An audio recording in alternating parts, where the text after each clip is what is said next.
espiritual. Así se llama el mensaje de hoy. ¿Cómo vencer o cómo salir del estancamiento espiritual? ¿Cómo vencer el estancamiento espiritual?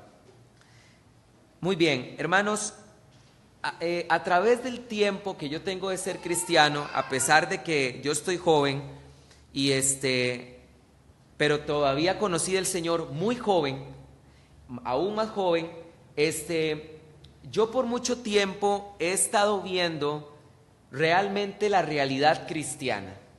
La realidad cristiana es que no todos los hermanos, no todos nosotros hermanos, servimos de la misma manera y tenemos la misma pasión por el Señor. Esa es la verdad. Por ejemplo, es bíblico. Cristo habló en la parábola de la semilla, cuando habló de los que no iban a ser conversos y de los que sí, del que sí se iba a convertir, porque Cristo, recuerden que muchos escuchan el mensaje, pero dice la palabra de Dios que algunos por los afanes de este mundo, otros por las pruebas y otros por el engaño del enemigo, la palabra de Dios no dará fruto de salvación. Pero la palabra de Dios habla en Lucas y en Mateo y en Marcos de que hay unas personas las cuales permiten que la semilla entre en su corazón. Estas personas que permiten que la palabra de Dios entre en su corazón son todos los verdaderos cristianos a través del mundo. Sin embargo, no todos los cristianos tenemos la misma pasión por Dios. Esa es la verdad. Cristo lo dijo. Cristo dijo que algunos darían fruto al 60%, otros darían fruto al 100% y otros por allá darán fruto solo el 30%. Esa es la realidad cristiana. No todos los cristianos servimos de la misma manera, no todos los cristianos estamos en el mismo nivel de compromiso con la santificación, no todos los cristianos estamos comprometidos con la obra de evangelización, con la obra misionera, realmente comprometidos con nuestro crecimiento espiritual. No podemos decir que todos estamos en un mismo nivel. Y por esa razón es que existe la doctrina del tribunal de Cristo, que es cuando Cristo va a pesar la obra de cada uno. Eso Pablo lo enseña, y dice el apóstol Pablo que Dios dará a cada uno conforme a la fidelidad con la que sirvió y a la fidelidad con la que se comportó como cristiano. Esa es la realidad. Ahora, escúchenme qué interesante. ¿Qué es, hermanos? Yo les hablo, este mensaje viene del corazón, viene del Espíritu Santo para ustedes. ¿Qué es lo que hace que nosotros no podamos seguir adelante siempre con el mejor ánimo en la vida cristiana? Lo pregunto de otra manera. ¿Qué es lo que hace que nosotros como cristianos nos desanimemos? ¿Qué provoca el desánimo en un creyente? ¿Saben una cosa? Hay personas que comenzaron en las cosas del Señor muy bien, muy fiel. Uno los ve y empezaron con una fuerza que uno dice, qué bien como están. Pero ¿saben una cosa? Lo perdieron. Hay cristianos que de hace mucho tiempo, inclusive, ¿saben una razón? Vienen a la iglesia, no se han dado cuenta que vienen a la iglesia simplemente por cumplir con una tradición dominical. Como ir a misa. Todos los domingos se va a misa, todos los domingos se va al culto. Hay cristianos que en algún momento se sintieron muy emocionados con la obra del Señor, que dijeron, ay Señor, estoy tan enamorado de ti y yo quiero predicar, Señor, y yo quiero servirte, y yo quiero crecer, y yo quiero conocer. Ese era su corazón al principio. Pero algo les pasó en el camino y eso empezó a perderse, o se perdió de un solo bombazo, o se fue perdiendo poco a poco sin que te dieras cuenta. Poco a poco empezaste a menguar, empezaste a flaquear hasta el nivel en que tú has llegado. Es más, En este momento que estoy predicando acerca de este tema del estancamiento espiritual, tú sabes, ahorita tú ahí que estás sentado y las personas que nos están escuchando por el Facebook, tú sabes ahorita si lo que estoy hablando tiene que ver contigo. Tú sabes si realmente tú estás estancado espiritualmente. Si esta es tu condición, este mensaje viene del corazón de Dios para ti en esta mañana. Ahora, quiero que por favor vayan conmigo a Hebreos capítulo 11, versículo 23. Hebreos capítulo 11, versículo 23. Hebreos capítulo 11, versículo 23. Y yo quiero hablar hoy acerca de tres razones por las cuales las personas pueden sufrir estancamiento espiritual. Sígueme por favor con mucho cuidado. Si tú estás estancado espiritualmente o te estás dando cuenta de que te empezaste a estancar espiritualmente, quiero decirte que es por tres razones, cualquiera de las tres que voy a hablar. Pero una de las tres es la que te pasó y por esa razón es que estás pegado. Y saben una cosa, nosotros nos engañamos a nosotros mismos, porque cuando nosotros nos estancamos espiritualmente, pensamos que a veces es la iglesia, es culpa de la congregación a la que nos congregamos. Y entonces le echamos la culpa al pastor y decimos que no, es que la palabra que ya el pastor da no es la palabra que yo necesito, o no, esta no es la iglesia que yo necesito. La mayoría de las personas que no tienen una vida, no tienen responsabilidad de su vida espiritual, andan brincando de iglesia en iglesia buscando cuál es la iglesia que les va a renovar su vida espiritual. Y sabes una cosa, el único que puede renovar su vida espiritual eres tú mismo. Eres tú mismo. Vean, una vez escuchaba algo impresionante en Facebook. Síganme por favor con cuidado. Judas tuvo el mejor maestro. Judas tuvo el mejor pastor y se perdió.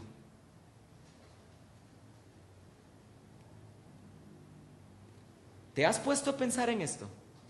Judas tuvo el mejor maestro. Judas tuvo el mejor pastor que puede existir y se perdió.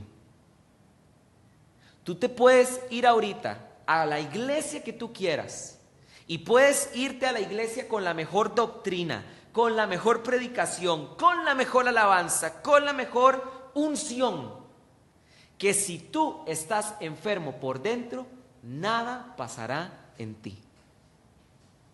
Esto es algo que tenemos que entender. Ahora, la primera razón por la cual una persona se estanca espiritualmente es, escúchenme bien por favor, porque pusiste la mirada en algún afán de esta tierra. Es decir, si tal vez tú ibas caminando bien espiritualmente y de repente te enclochaste, te estancaste, es porque de repente algo de este mundo te hizo que pusieras la mirada en eso, y entonces eso se convirtió ahora en más importante que tu vida espiritual. Y saben, esto lo vamos a ver con Moisés. Dice la Biblia así en Hebreos 11:23. Dice lo siguiente: por fe, Moisés, después de nacer, fue escondido 3 meses por sus padres, porque lo vieron niño hermoso y no temieron al decreto del rey. Por fe, Moisés, ya grande, rehusó ser llamado hijo de la hija del faraón, escogiendo antes padecer aflicción con el pueblo de Dios que tener el gozo temporal del pecado, considerando mayor riqueza el vituperio de Cristo que los tesoros de Egipto, porque tenía la mirada puesta en el galardón. Por fe dejó Egipto, no temiendo la ira del rey, y se sostuvo como como viendo al invisible. Por fe celebró la Pascua y el rociamiento de la sangre, para que el que destruía a los primogénitos no tocara a ellos. Versículo 28, por fe cruzaron el mar Rojo como por tierra seca, e intentándolo los egipcios fueron sumergidos. Yo quiero, por favor, yo le oro al Padre en el nombre de Jesús, que el Espíritu Santo en esta mañana permita que tu espíritu viaje. Le pido al Señor que le permita a tu espíritu viajar con su Santo Espíritu, y que el Señor te lleve a la vida de Moisés. Quiero hacerte esta pregunta. ¿Te puedes imaginar qué hubiera pasado con Moisés si él hubiera puesto su mirada en que él era hijo de la hija del faraón?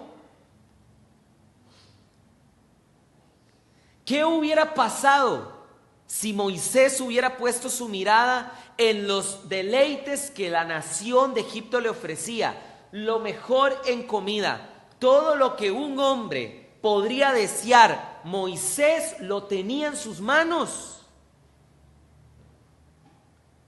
Pero dice la palabra de Dios que prefirió sufrir con los hebreos, prefirió sufrir el vituperio, la burla, la persecución, el ser maltratado, porque tenía su mirada en Cristo. ¿Saben una cosa? Es muy interesante, porque este pasaje yo no lo tenía claro antes. Porque ¿cómo es eso que Moisés podía tener su mirada en Cristo si el Señor vino 1500 años después que Moisés?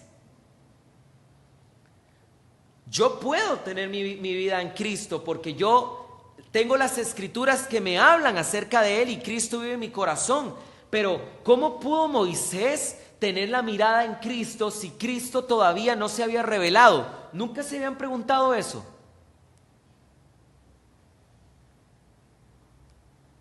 ¿Cómo Moisés podía tener fe en Jesús si Jesús no se había encarnado todavía en el vientre de María y todavía no había caminado? ¿Cómo? Quiero que por favor vayan conmigo un momento a Judas, el libro que está antes de Apocalipsis. Vamos a ir a Judas.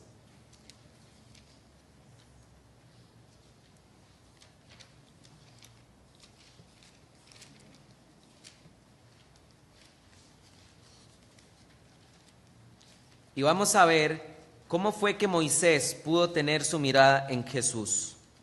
Esto es algo impresionante.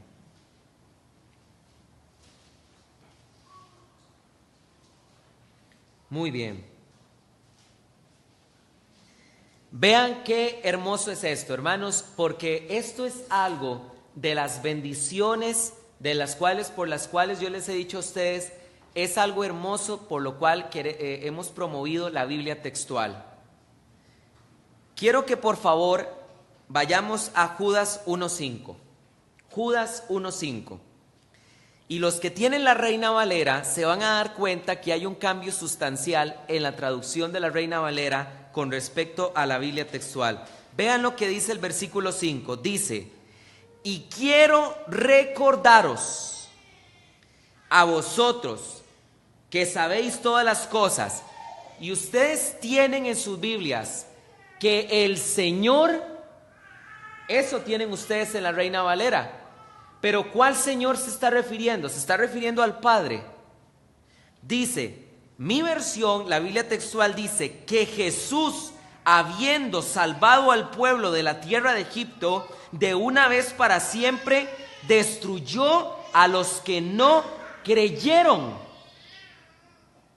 ¿Quién fue el que sacó a la nación de Israel de Egipto? Dice el versículo, Jesús. ¿Saben ustedes por qué? Porque en el Antiguo Testamento Cristo es el ángel de Jehová. Cuando ustedes encuentren el ángel de Jehová en la Biblia, siempre subráyenlo, porque el ángel de Jehová en el Antiguo Testamento es Jesucristo. Es por esa razón que cuando Manoa, el padre de Sansón, vio al ángel de Jehová, Manoa dijo: de cierto moriremos, porque hemos visto a Dios cara a cara. Cristo estaba revelado en el Antiguo Testamento en la persona de Melquisedec. ¿Se acuerdan ustedes en el libro de Génesis cuando dice que Abraham le llevó los diezmos a Melquisedec? Es en Hebreos cuando el apóstol Pablo nos dice que ese Melquisedec era una tipología de Cristo, era Cristo anunciado en el Antiguo Testamento. Los manuscritos más antiguos, los manuscritos del siglo III y los del siglo IV, no registran la palabra Señor, registran la palabra Jesús, y es por eso que se escogió la traducción Jesús. Solo los manuscritos tardíos después del siglo XII son los que registran en este versículo de Judas 1:5 el Señor. Pero los manuscritos más fidedignos y antiguos que la arqueología ha encontrado, todos unánimes dicen: Jesús sacó al pueblo de Egipto, a la nación de Israel de Egipto. Era Cristo, era el Logos de Dios, era el Verbo de Dios el que iba delante de la nación de Israel sacándolos de Egipto. Era el ángel de Jehová, era Jesús mismo el que iba delante de ellos como el Logo de Dios, como el Verbo de Dios, y Moisés tenía su mirada puesta en él. Por esa razón es que el autor, por esa razón es que Hebreos dice: por la fe Moisés rehusó ser parte de los deleites temporales de Egipto, porque tenía puesta su mirada en Cristo. Es por esa razón. Hermano, ¿en qué momento perdimos nuestra mirada de Jesús?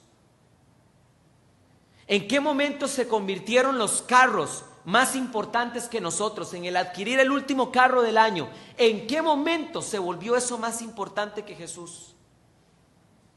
¿En qué momento se volvieron más importantes los estudios? Un doctorado, una maestría, una licenciatura, un bachillerato. No estoy diciendo que sea malo, pero ¿en qué momento eso se volvió más importante que Jesús? ¿En qué momento se volvieron más importantes los hijos antes que Jesús? ¿En qué momento se volvió más importante el deporte, los estudios, la esposa, el esposo? ¿En qué momento? Algo pusiste delante de Jesús, y por esa razón es que hace mucho tiempo te estancaste espiritualmente. Y por esa razón es que no creces en el conocimiento de Dios. El conocimiento que tenías hace 5 años de Dios es el mismo que todavía tienes. Te estancaste espiritualmente, todavía con el mismo carácter, todavía con las mismas malas mañas, todavía con esas cosas.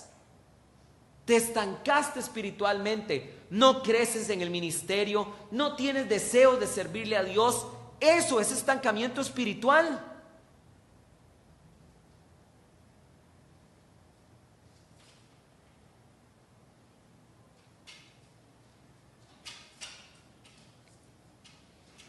Porque pusimos algo que era... Vea, hay gente que ha puesto el fútbol, no ni siquiera jugando, el fútbol como aficionado, más importante que Jesús. Por supuesto que al hacer una cosa de estas nos vamos a estancar espiritualmente. Moisés tenía la mirada en Jesús. Yo quiero hacerte este llamado hoy. Si tú sabes en tu corazón que te está pasando esto, que pusiste algo ahí más importante que el Señor, yo quiero llamarte al arrepentimiento. ¿Sabes una cosa? Porque Dios es un Dios celoso, y Él te cela grandemente, y Él no quiere que eso que pusiste enfrente esté primero. Él no quiere que ese ídolo falso que pusiste esté sentado en el trono de tu corazón. Él no quiere eso. Dios no piensa negociar el primer lugar de tu corazón con nada. La segunda razón por la cual nos podemos estancar espiritualmente, ¿saben cuál es? Por la persecución. Vamos a Primera de Corintios, capítulo 2. Primera de Corintios, capítulo 2.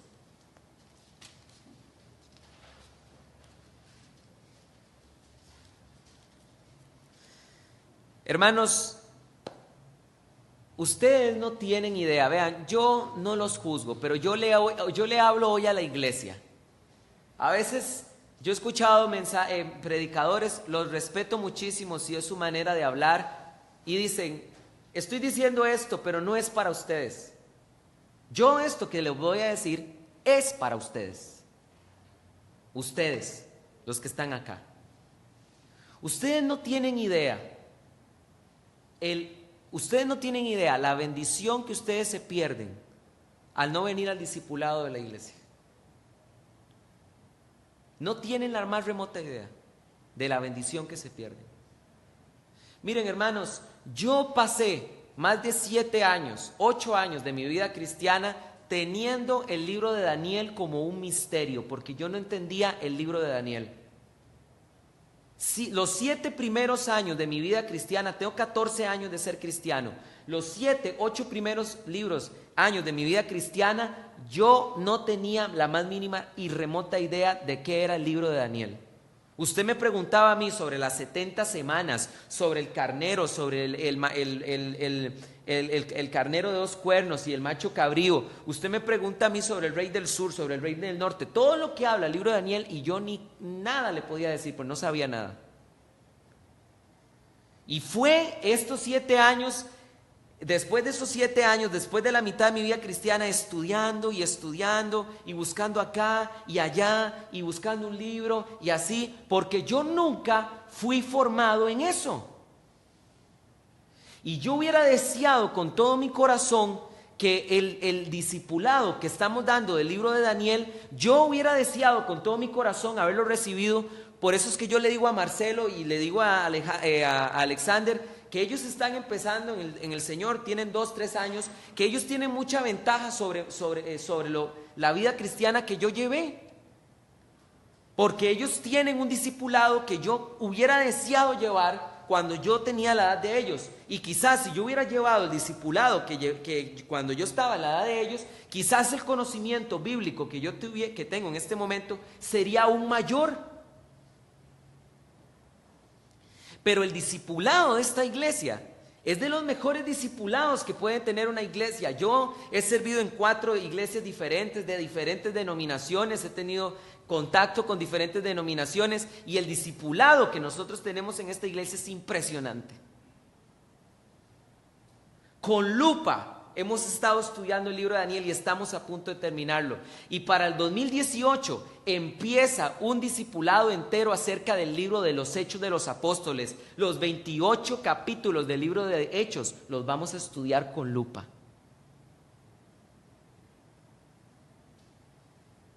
Pero ¿saben una cosa? ¿Saben qué es estancamiento espiritual?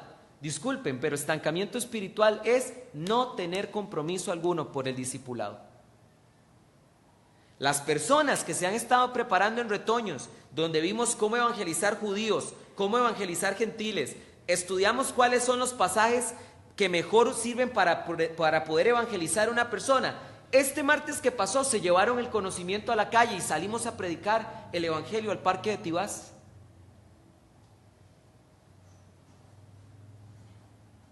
¿Qué estabas haciendo tú el martes en la noche? Sin querer juzgarte.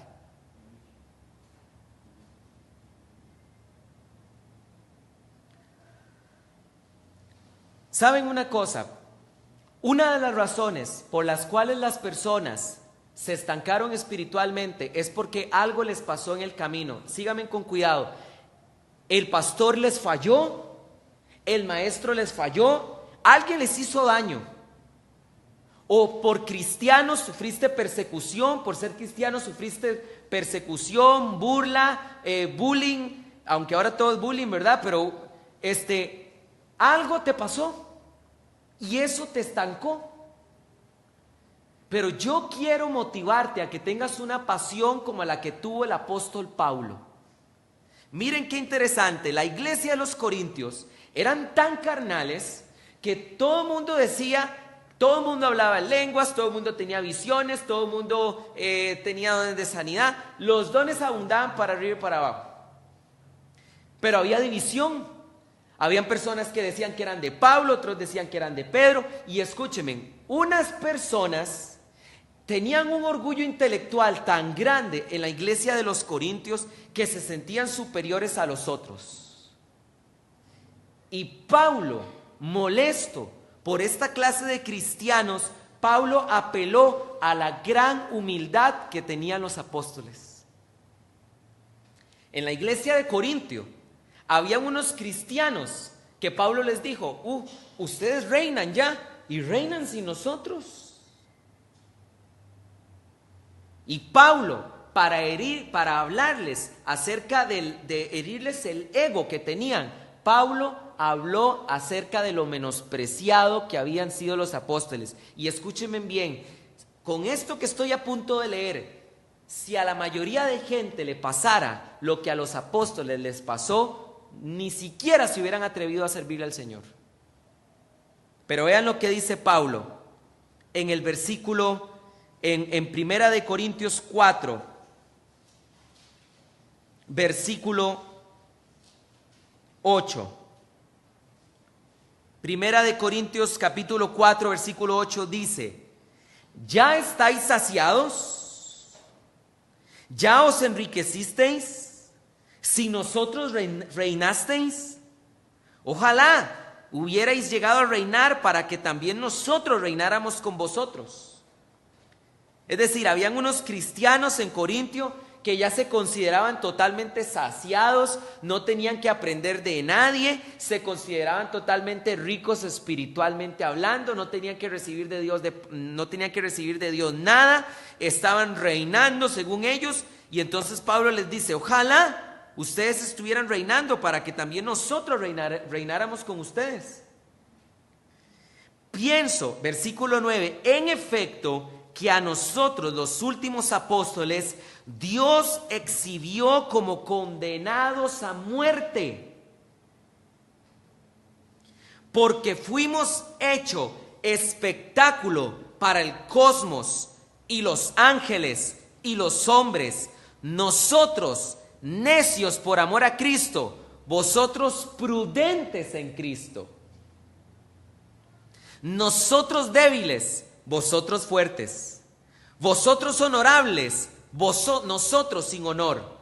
Hasta el mismo momento padecemos hambre, tenemos sed, vestimos harapos y somos golpeados y deambulamos de sitio en sitio, nos fatigamos, trabajamos con nuestras propias manos, siendo maldecidos bendecimos, siendo perseguidos soportamos, siendo difamados consolamos. Hemos llegado a ser como basura del mundo, el desprecio de todos hasta ahora.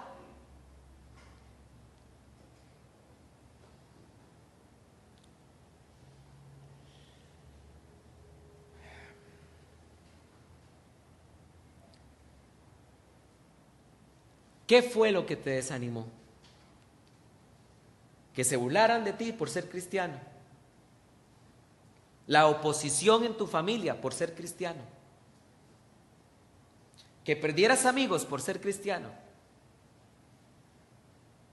Que se quisieran aprovechar de ti por ser cristiano. ¿Qué fue lo que te desanimó? ¿Qué fue lo que hizo que te estancaras espiritualmente? Eso te golpeó de tal manera que te provocó un knockout espiritual y estás tirado en el suelo desde hace mucho tiempo. Pero hermanos, ¿saben una cosa? Después de Cristo Jesús y de su Padre y del Espíritu Santo, yo me pongo a pensar que lo primero que, cuando ya después de hablemos con el Señor y todo, lo primero que yo voy a querer hacer cuando el Señor haga cielo nuevo y tierra nueva, es conocer al apóstol Pablo. Hermanos, Pablo sufrió, dice la Biblia que sufrió 3 naufragios. ¿Qué pasaría si tú de repente vas a una obra misionera y como una vez pasó que ahí el pastor Rubén y su esposa ayudando a unos misioneros, me acuerdo que venían desde larguísimo, que se les varó el carro y andaba ahí el pastor Rubén y la hermana Marta corriendo para arriba y para abajo para ver en cómo ayudaban para arreglarles el carro? Pero ahí estaban, comprometidos con la obra del Señor, esos misioneros. Y sobre todo los pobres, ¿verdad?, mexicanos, ¿verdad?, vienen a Costa Rica y nosotros comemos arroz, ¿verdad? Y vienen los pobres, ¿verdad? Y viene mi mamá y les da espaguetis y hasta que decían, al fin nos dieron arroz, gracias a Dios.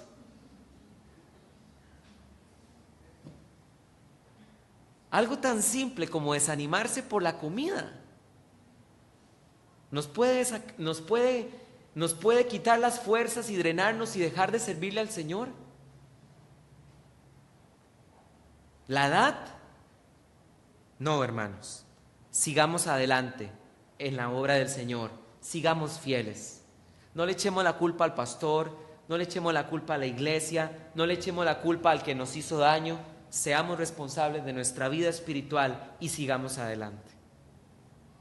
Sigamos adelante porque Cristo viene.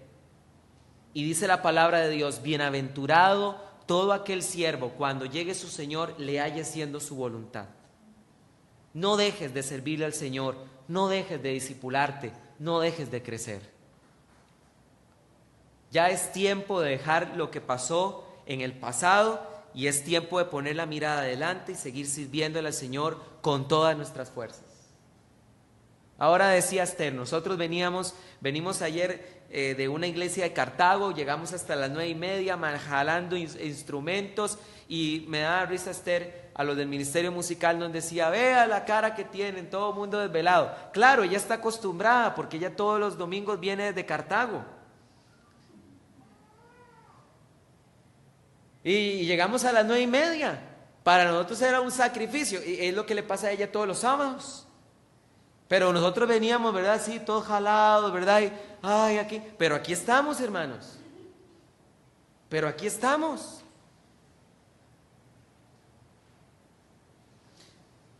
Falta mucho por hacer. El pastor Rubén lo decía, la obra del evangelio, hermanos, tenemos que evangelizar.